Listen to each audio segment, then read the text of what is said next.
Hello, Stacy. Hello. How are you today? I'm good. How are you? I'm pretty good. So, we are starting a podcast here at Stony Run, Yep.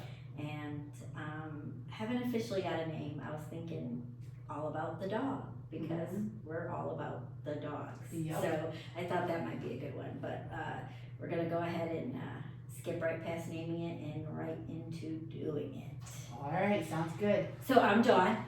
One of the trainers here, and you are Stacy. So go ahead and tell us about Stacy a little bit. All right. My name is Stacy. Odds are, if you've stopped in here, I'm the face you've seen. I am the full-time office manager. I have lots of animal experience previously, but this is by far the most structured and best place I've ever worked.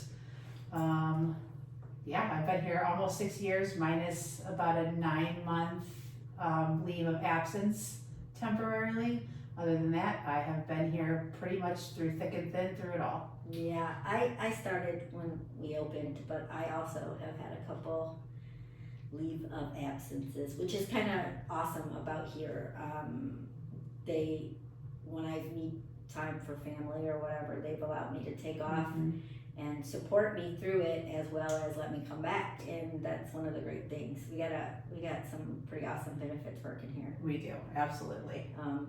That being one of them, kind and caring people, Yes. family-like atmosphere, for better or worse. Sometimes. Absolutely, yes, absolutely. And also all those classes and fun things we get to do, because Yes. and boarding.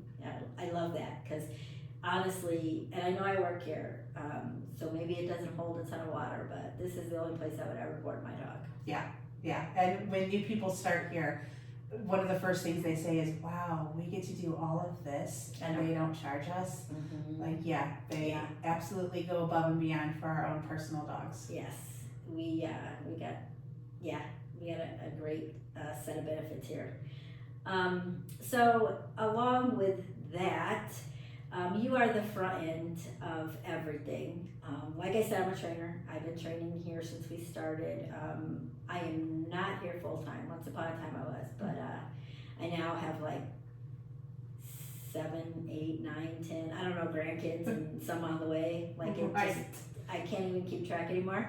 And I have a puppy. Yes, which you do. This is beautiful because my puppy goes to day school here. So that's one of the things we're going to talk about, some of the programs that we have going on here, the classes, what they are, what they aren't, because there's some confusion about what it is that, I shouldn't say confusion, but in general, in any program, any place you go, more information is better. So we'd like to give everyone as much information as possible so they can decide which programs are best for them, which classes are a good match, and what some of them do and don't do. Right.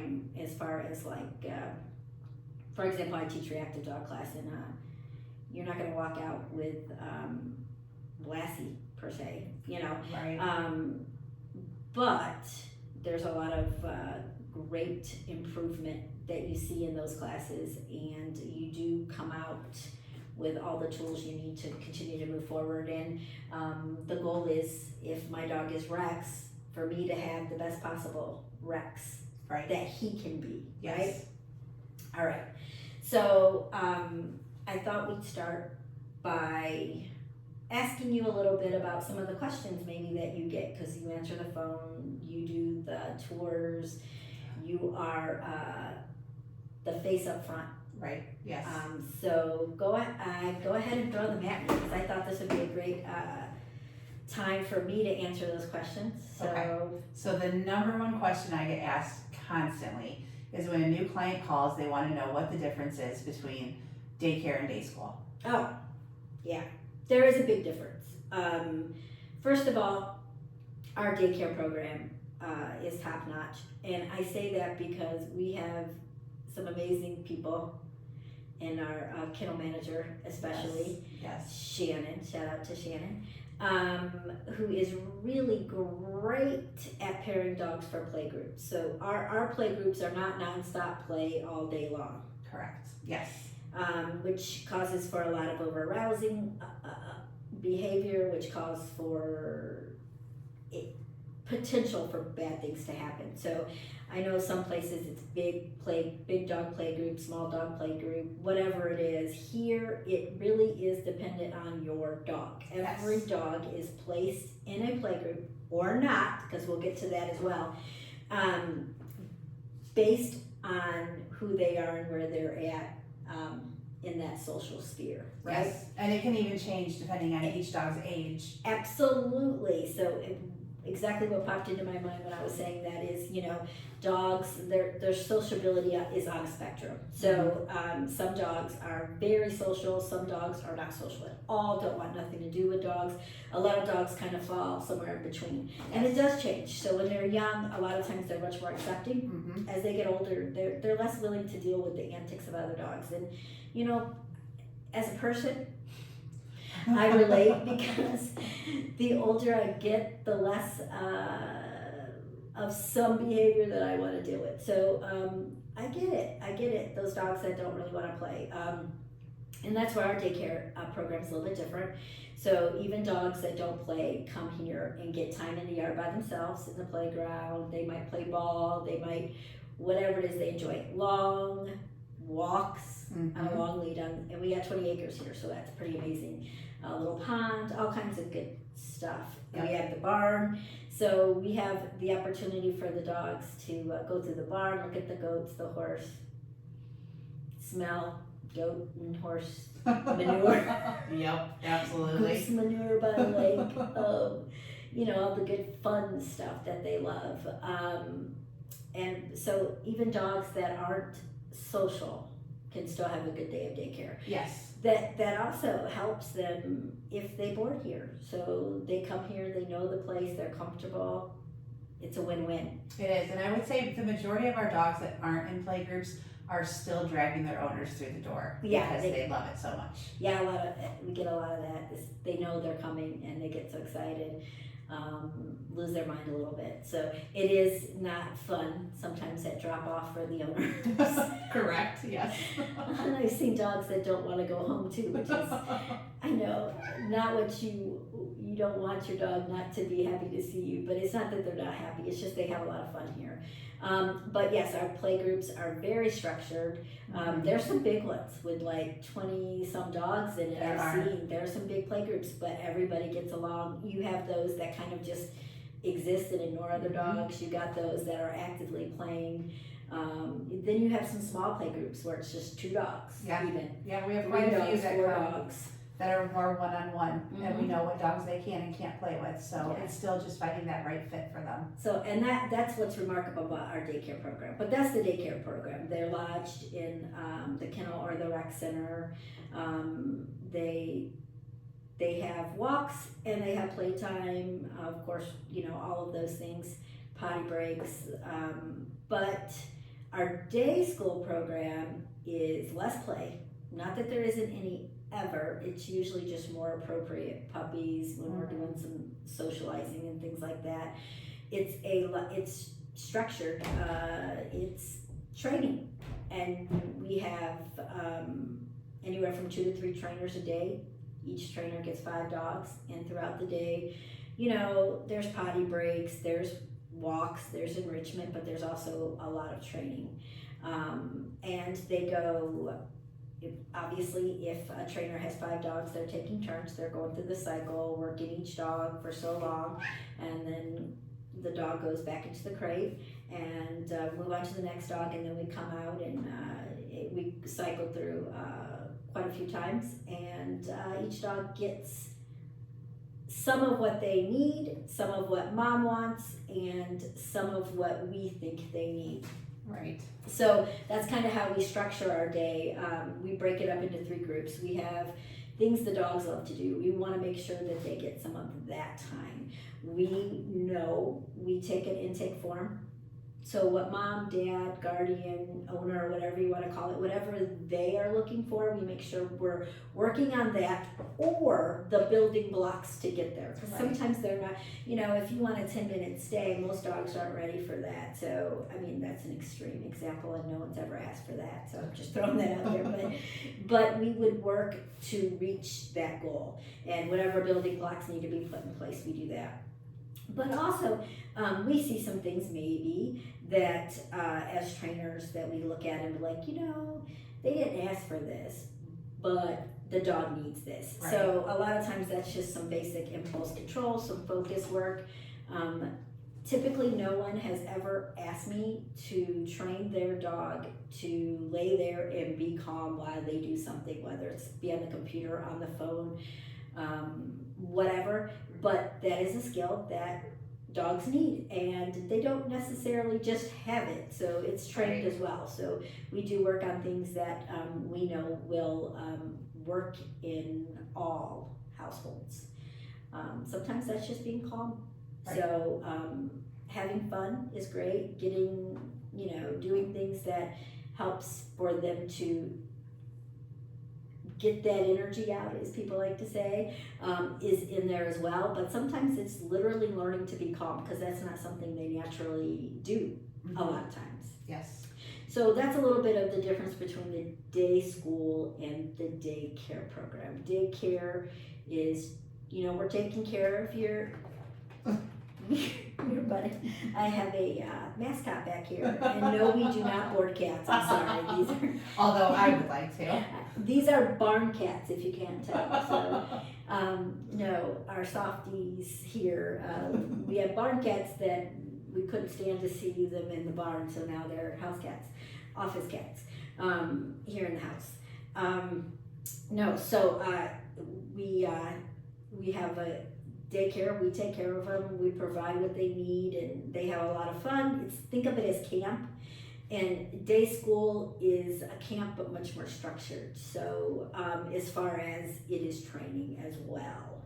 It's funny to see the difference when a client is dropping off for daycare compared to day school. It's like the dogs somehow know which door they can misbehave and which door they have to be on good behavior. Because in daycare, they're not going to worry about manners necessarily. I mean, that sounds bad, but yeah, they get their doors open and they fly out and run to their play group all in a pack. It's fun to watch them running down the hallway or in the back on the way to the play yard. They're all excited. And then in school, they're like, okay, best behavior. Yep.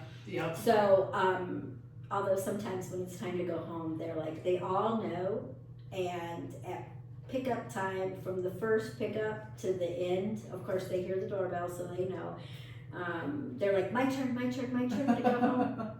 Yep. So they get a little excited too when it's time to go home, just like all kids after school, right? Sure. Most of them really, we have a cat fight. I'm not a cat trainer. What's happening? Hey, Guys, be nice. be nice to your sister. Hey, Clyde. Come here. sorry. Wow. So, anyways. Cat training next. No. I don't know. I think I have enough on my plate.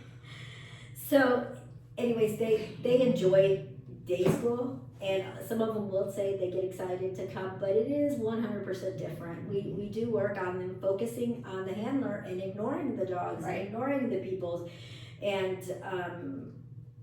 sometimes that's hard. Yeah. So they definitely, it's a different type of exhaustion, physical exertion versus that mental exertion. Yes. Which is, right up my alley when it comes to training, because I will tell people, if you only have so much time to put to your dog or to work with your dog, work on things that are going to mentally wear them out before you worry about physically wearing them out. Yeah. Which I think is counterintuitive. I can remember Kim right from the get-go getting this question all the time, and I still get it to this day. Well, I take my dog for a mile-long walk every day. How come he's not tired? Because a mile walk at our pace, unless you're walking a teacup Chihuahua, our walks are not going to be exercise. If we're jogging, yeah. Right. So a jog is better, a run, a bike ride. But even still, understand the more you do that, the stronger they're getting. And, you know, like us, you go on a mile run today, pretty soon you need 2 miles, Yep. then you need 3 miles. Now, before you know it, you're up to 10 miles. So, yeah. It's not just a cat disagreement, these are No. siblings, so. Yes. And, you know, we know how siblings go, so. Speaking of which. Yes. So another question I get asked all the time, people will call constantly and ask, well, can I drop my dog off? Do you guys do that whole, boarding and you train them for a couple weeks? Board and train.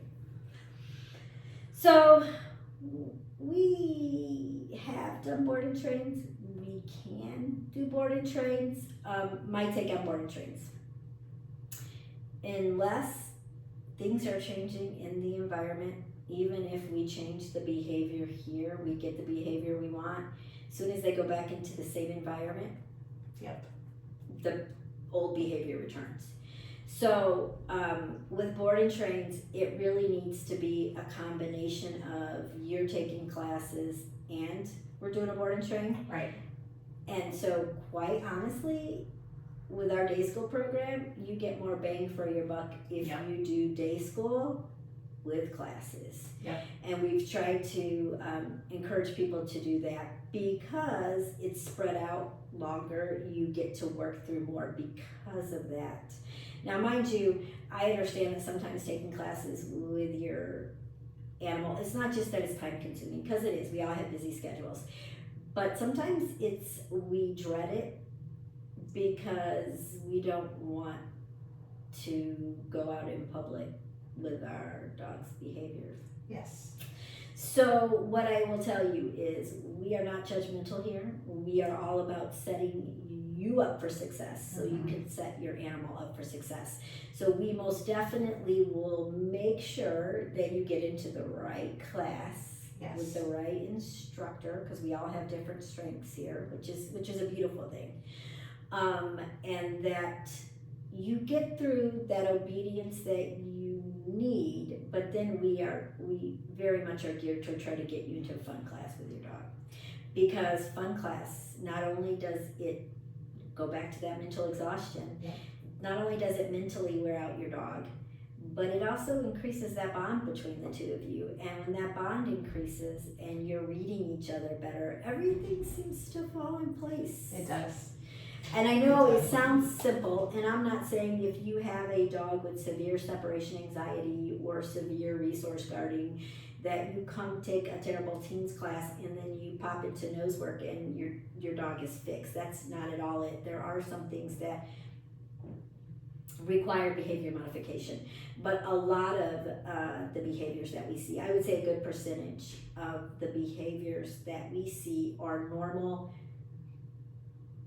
frustration, Yeah. excitement, and over arousal. So when we do fulfill some of those needs that they have, both in a job, mentally doing something with their time, and also creating a stronger bond between handler and dog, we as the handlers start to see things without realizing it, our behavior changes. Yes. And then the dogs follow suit.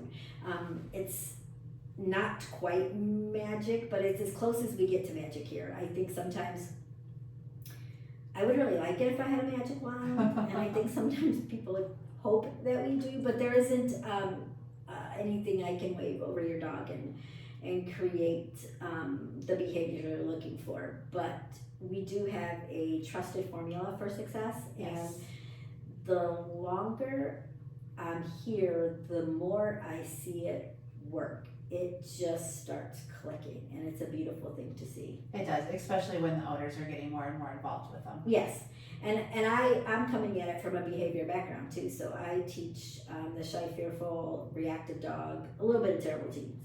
Yeah, and that was usually the hardest. Like typically I know where to put a dog when they call and they give me like what's going on with them.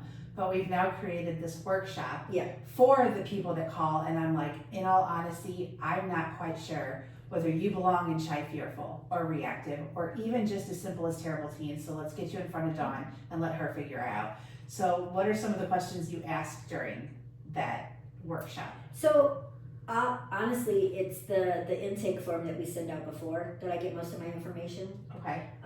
Depending on, I like to talk, hence here we are. So depending on how long it runs,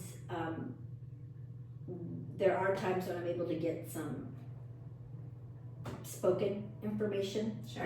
verbal information, I guess is the correct terminology there, from the participants. But sometimes we've had too many people in there for me to really get a gist, to get a take on what's going on. So in that case, I rely on the intake forms. Sometimes I need a little more information, but usually I can place a dog based on that. But some of the things that I'm looking for is what people, so it's usually a word definition thing, right? So the word aggressive, the word Right. reactive, the word shy, the word fearful, is kind of subjective. So I need to know exactly what you mean, so that I can have an understanding. And what I do find sometimes, which is interesting to me, that the more I dig, I actually end up with more information than I had initially, which changes Right. maybe where I place a dog. And that is when I realize, yeah, that this is a good call, because sometimes the first phone call is preliminary information, Yes. and it sounds one way, and then the more information that comes out, and sometimes I think it doesn't seem pertinent to the handler, but when it's combined with other stuff that I'm hearing, it's definitely pertinent. So I think it's not so much what I ask in class. I do a lot of explaining. I talk about thresholds, triggers, nature versus nurture, how we got there, how we make strides, how we make improvements, and just try to give everybody some information to take home, some things they can start working on right away to eliminate the ability to practice the behavior Right. until they get into the right class. So sometimes that is shockingly, don't take your dog on a walk, which I think freaks people out more than anything. I think so too. Like I've had people where I've heard an audible intake of breath, like, oh my gosh, what do you mean? What am I supposed to do with my dog if I don't take him on a walk? And there's a lot of bonding things you can do. And if you do take him on a walk, it just has to be a place where they're not reacting, which is sometimes hard. And I think pet people are usually a little taken back by that. Like me coming from being a pet person and being told by a trainer not to take my dog on a walk is a little like offsetting, but then when you get to the root of it and why you don't want them doing it, it makes a lot more sense. Practice makes perfect, and every time you take them on a walk and they react, they just get better at reacting. The exposure is not enough. Right. So I think we think socialization is exposure. That's a myth. Socialization is a positive experience, so that there's now a positive association with whatever it is we're socializing the dog with. If it's just exposure, if it's just an experience, it does not create the results we're looking for. Not to mention that true socialization ends at 16 weeks. Right. So after that, typically a dog already has an association with the things that they're going to encounter. So then we're usually talking desensitizing whatever association they have and counter conditioning that with the association we want. Meaning they have a negative association with men, maybe. Right. So then we need to desensitize that change so that there's not a negative association with men, and instead try to create a positive association. Now, when we get to desensitizing and counter conditioning, a lot of times we're not going to get necessarily to that positive association. Sometimes we just get to the tolerate. Yeah. Because and sometimes it doesn't matter how correctly you do things, you're gonna end up there. So when I mean when I say that is, no matter, you can go and get a puppy and do everything right. Yeah. Think, everyone, puppy's a clean slate. It is not. That is where nature comes in. I'm not just talking, we think of breeds. Breeds have different characteristics, so that plays a role. But in any given breed, a dog is a dog first before they're that breed. Yes. And just like us and any other animal out there, specifically mammals in this case, we come from parents, grandparents, great-grandparents that have traits that are passed to us. Mm-hmm. What we do have is a window of nurture. So that window, which in this case is both experiences, which is environment, which is all of those things, we can impact how much that trait is. Lost my words here. This is a normal thing. This is me in class too. How much that trait is expressed is the correct terminology I'm looking for. So the windows being worst case scenario, we do everything wrong. Best case scenario, we do everything right. These are the windows we work within. Right. And that's it. You cannot train or untrain temperament. I agree. You cannot. Yep. I agree.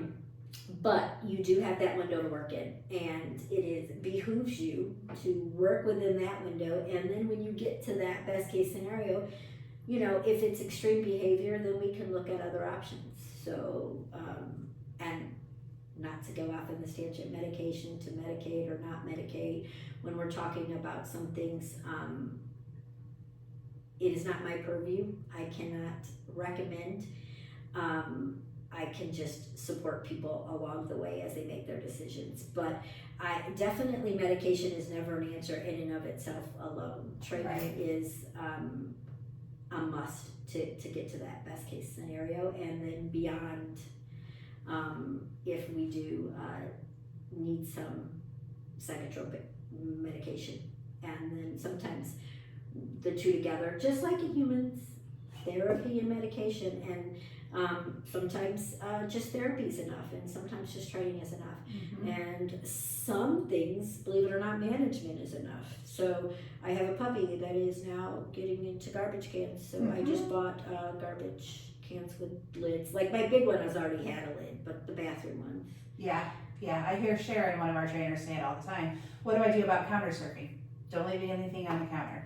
Like there's some things that you just have to be proactive when it comes Both to. garbage cans and counter surfing is self-rewarding, self-fulfilling. So you definitely don't want them to ever do it. And if they try to get up there, best case scenario, they don't get anything and they learn that it's not worthwhile. Once they get something, and if they continue to get something, you're not going to stop it, because even it's just like somebody gambling. I don't win every time I pull that lever, but 1 out of 1,000 times I hit the jackpot. Yep. And because of that, I'm going to keep playing. Yep. So they're going to keep trying. It's very similar. So,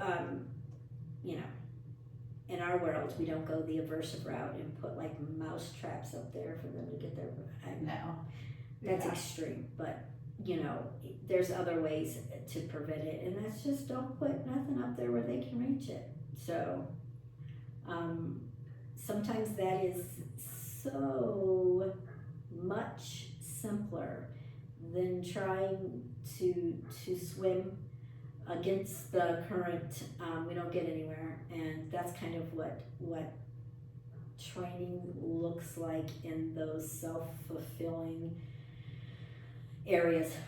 Yeah. Garbage picker, man. So I was chasing her around the house, which brings up how dogs can start guarding things, inappropriate things that they're not supposed to have too. Yeah. So if all we're doing is taking those things away, and obviously they're never getting them back again, you can start to see some guarding behaviors in them.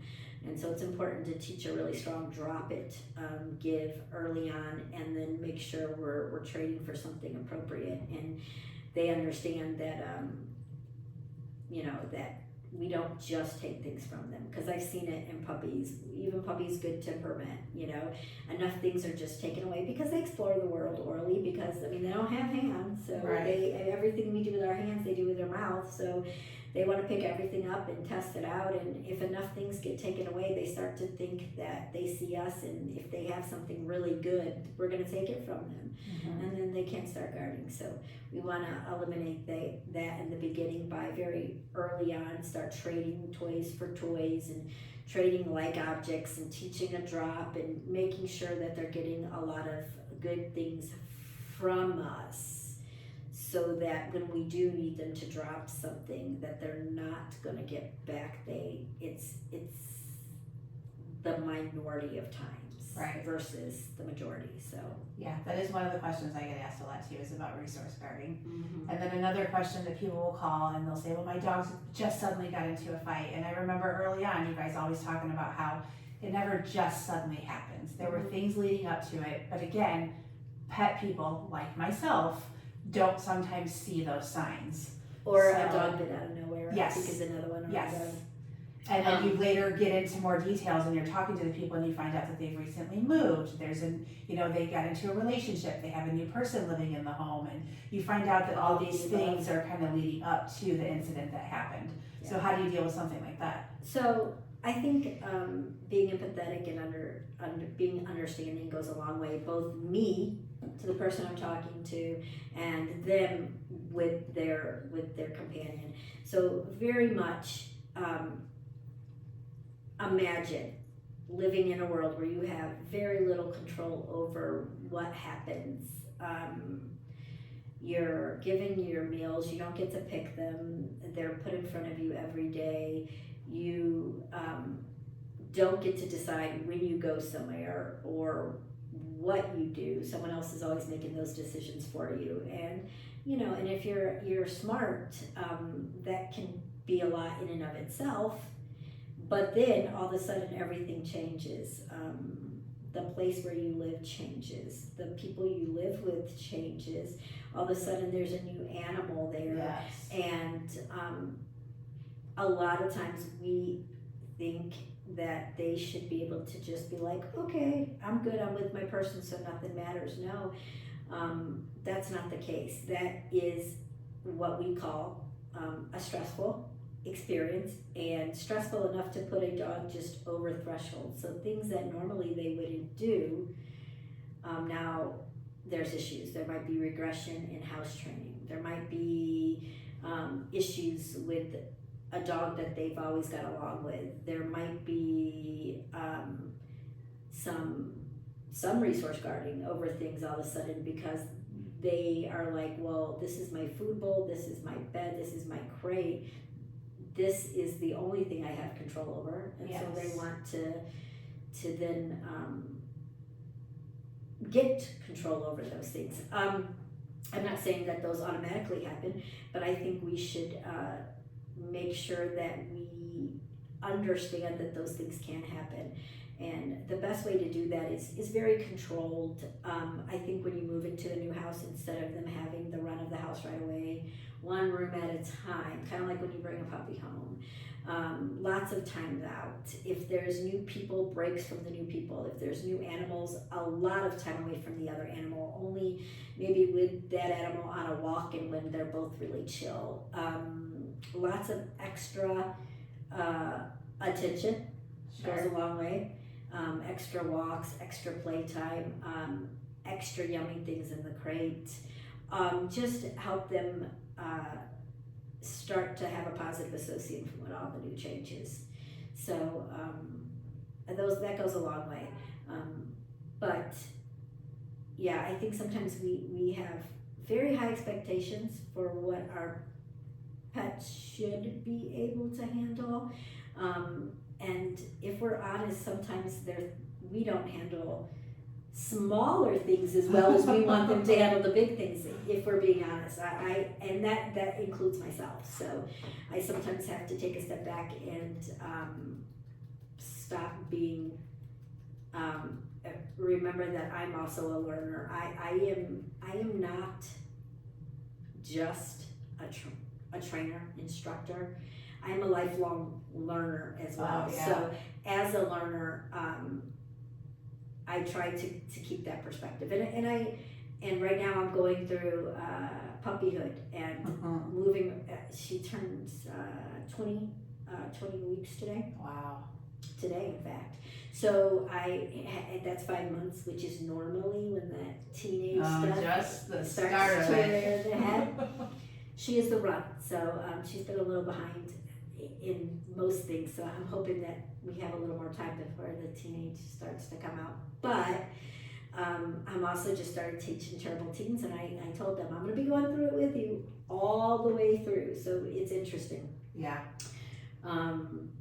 So the other thing is we were talking about the bite out of nowhere or a dispute between maybe household pets and we didn't see it coming.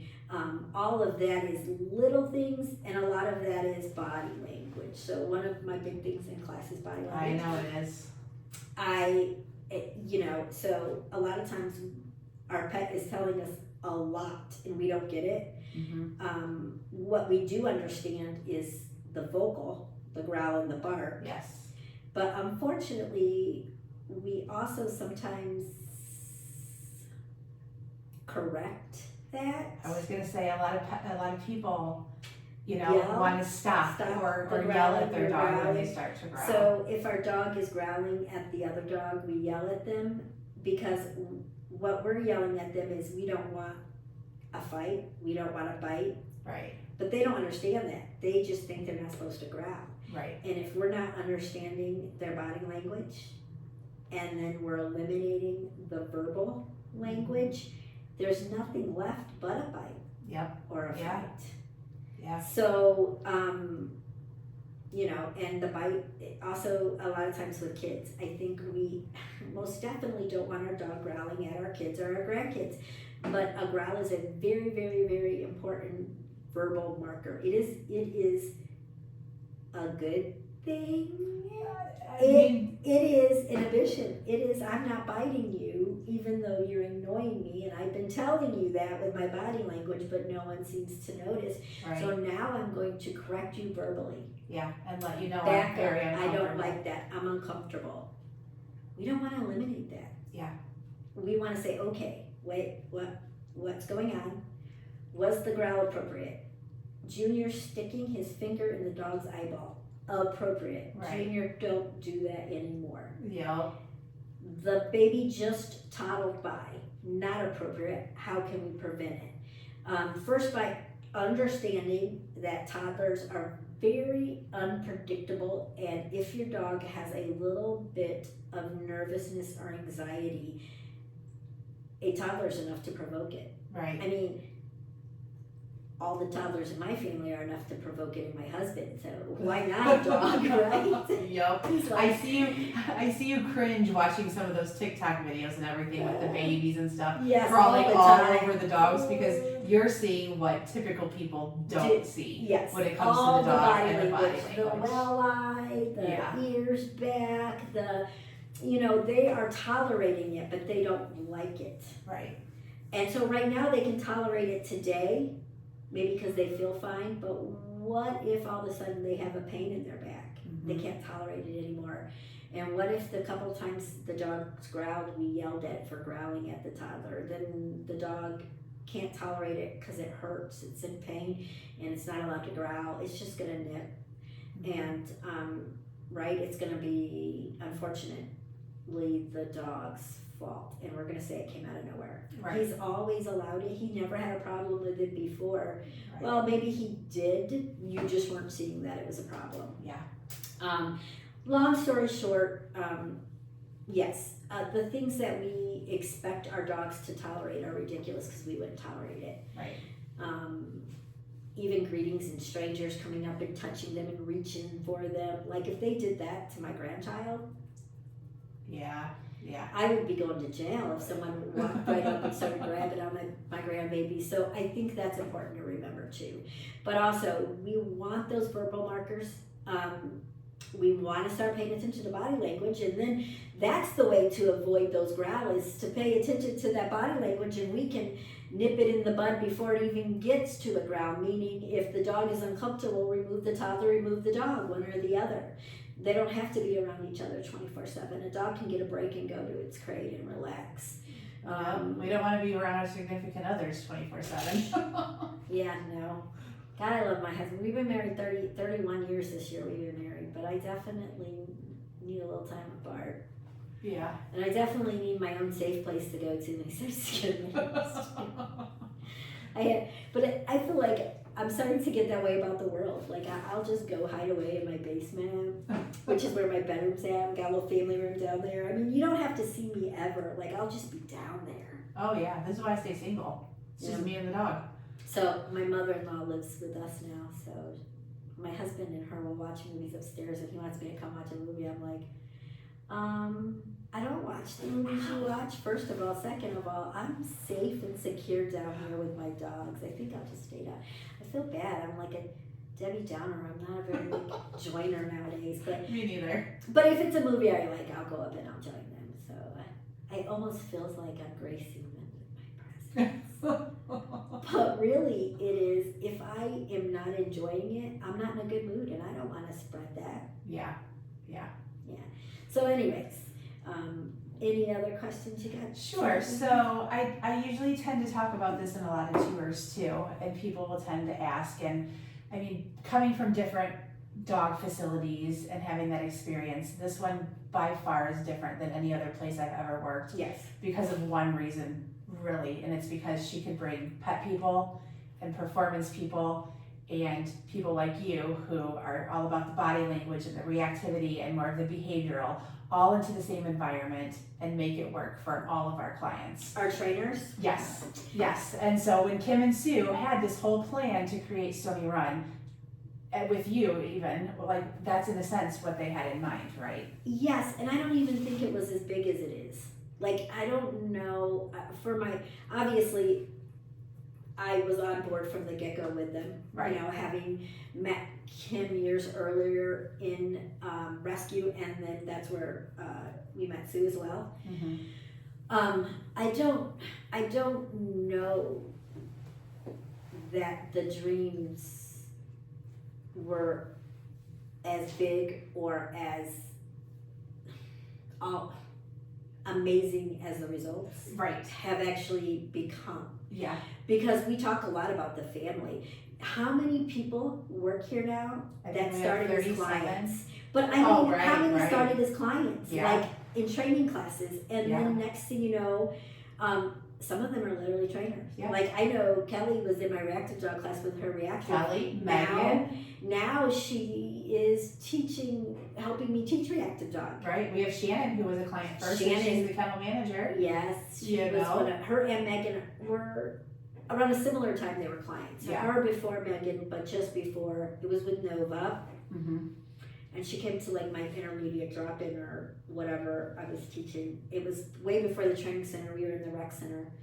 I fell in love with Nova. And then I remember Nova boarding that spring break, the following spring break. So what year we started? 2018. So 2019 spring break.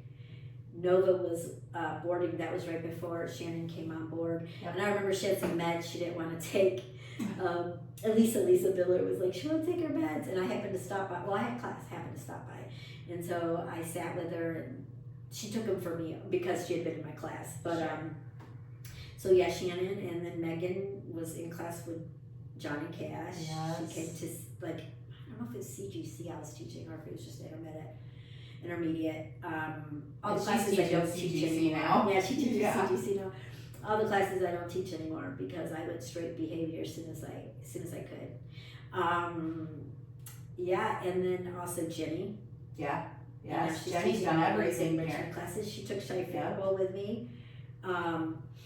There's more than that. So those are the ones that are coming off the top with Jody. Yeah, you got Christy who trained me in the office. Yes. And then quit right after. And now you have her teaching, nose work. She's done puppy class. Mm-hmm. Still haven't got her to do Terrible Teens. There's more to this than just that, but those are the ones that pop into my head right away. Yeah. Yeah. I know when I started, Sue had said we had about 500 clients, and a couple months ago she said we have well over 5,900 now. That's awesome. Yeah. But I do like the family-like environment, because what you're going to experience is trainers that might be teaching your class one day. On the weekends, they're in your dock diving class or in your rally obedience class. They're taking it right alongside, because I think all of us here are forever learners, and it's a beautiful thing. So we are right there with everybody experiencing the same thing. And, I, again, coming from a behavior background, was like, oh, I'm never going to do agility or any of the performance. But now I got this puppy, and she most definitely is in that performance realm. And I'll be completely honest, I'm scared to death of agility. Oh, yeah. Because I'm a klutz. And so I know you can, distance, you can send them from distance, but that's so much training. And look at me as a trainer saying that's so much training. But I have a lot of plans for her. I want to do some service dog work with her, because I am a survivor of PTSD. So having a service dog would be beautiful. And I want to start a program, just throwing that out there. But I'm one of those people that before I do something or help other people, I want to do it myself first. So that's kind of one of my goals with her. But also, I know she's a lab, so she loves water. So we're gonna, her mama. Yep. Mama Rudder. Again, another trainer here, Emily's Rudder. So Rudder's last litter. So we want to do dock diving. She already loves barn hunt. She loves barn hunt. She's going to be good at nose work, but I'm going to wait a little bit to introduce that, because we're just having fun with really, I like the sports that my involvement is more limited. You're the same as me. Trainer. I remember years ago saying, I have never got a phone call with a client asking me, I want my dog to do that thing where they chase a plastic bag. And here I am years later, Fast cat. My dog is doing fast cat, my dog is doing dock diving, my dog is doing barn hunt. I never thought I would be that person. 6 months old, right? Before they can do something like that. The fun. Yes.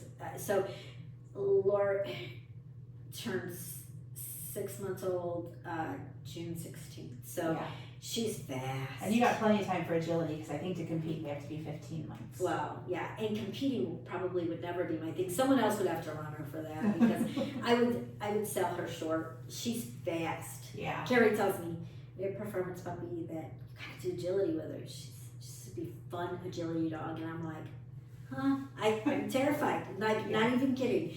It is. I love the water. I'm a Cancer with the moon sign. If you're into all that stuff, water calms me. We have the place in the Upper Peninsula on the lake, on a little lake, not too far from Lake Superior, but on a little tiny lake. And the ocean, water calms me. I love water. I respect it so much. But I don't like to get my face wet. I don't swim. Right. And so it's funny like that.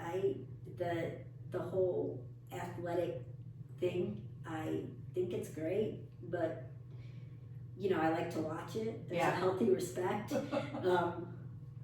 I twisted my ankle too many times. I got 2 fake knees, for goodness sakes. I got titanium knees. They don't do the things that my natural knees did. Not that they did great, because I'm so not an athlete. If it means anything, my 2 favorite sports were boxing and judo, because I don't know. I think I have a little aggressive streak. Probably. I can see that. It's probably why you relate so well with the reactive dogs. Yeah, well, I get them. That, and I definitely have ADHD too. So definitely get dogs. It is. I understand, and reactive. I go over thresholds sometimes myself. Don't we all? So, but but I get to taste the performance world, and that's what I call it, because she's my intro into it. Kind of like a soft opening. Right. Carter was mine. So I don't know. I don't ever foresee myself teaching those things or going, to big agility trials, but I want to have fun with her. I want to be able to fulfill her with all the things that she loves doing. Yeah, that's how I am too. And this is a beautiful place to do that. So continually blessed to be here and to work with all you guys, because we have fun Yes, too. we do have fun. Yeah, We do. we have our Andy's coming video. Yes. I mean, and that's only a tip We of did the the iceberg. tortilla challenge. I missed that. I know you did. Shout out to Jenny. She was clearly the winner. She that doesn't surprise me. No. You would be the first one to lose. I was. Like, you just cannot not laugh. Yes, that was me. I'm trying to get a serious face, but so, but also just the things that aren't even necessarily recordable, or if they are, it wouldn't be something we post, like pulling people around in wagons and some other silly stuff that we've done. I do feel as though every employee here is exactly where they're supposed to be working in each kind of department per se. Yes. They all bring a different aspect and outlook to everything. I would agree as well. We have a lot of great cast members. I Yes. almost want to call Right. it. Yeah. Yeah. So we do have a lot of fun, and we are like a family. And sometimes, there's a little drama that comes with. Well, we're primarily female too. Yeah. There's I not think we many have a couple here. guys is all. And besides Eric, most of them are just young. Yeah. So they kind of probably, there's a good amount of us, like, women of age here. And you get 36 women together, and for the most part, I mean, we all get along pretty good on a daily basis. Oh yeah, which is surprising. And to be honest with you, like you were talking about the trainers from all different, but there's a joke that the only thing you can get two trainers to agree on is that the third one doesn't know what they're doing. Like, right? So you get a group and everybody has different opinions, and I think that goes in everything. I think the training world can be so divisive. It seems like there's two sides, but really within all types of training, you have very different entities as far as some that have different takes on how to even just teach basic stuff. Yes, and I get questions like that all the time, or sometimes it's just more so feeling out the client to see what trainer would fit best with them and their dog, because and I tell them, you've got people like you who are very structured and have homework and give them a lot of paperwork to read over, and then you have trainers like Sharon or Christina that are, hey, what issues are you having? Okay, let's work through it. Yeah. So it just depends on we've got a little bit of everything for everybody. And I do think that's cool, because I think actually today I'm typing up some stuff about terrible teens.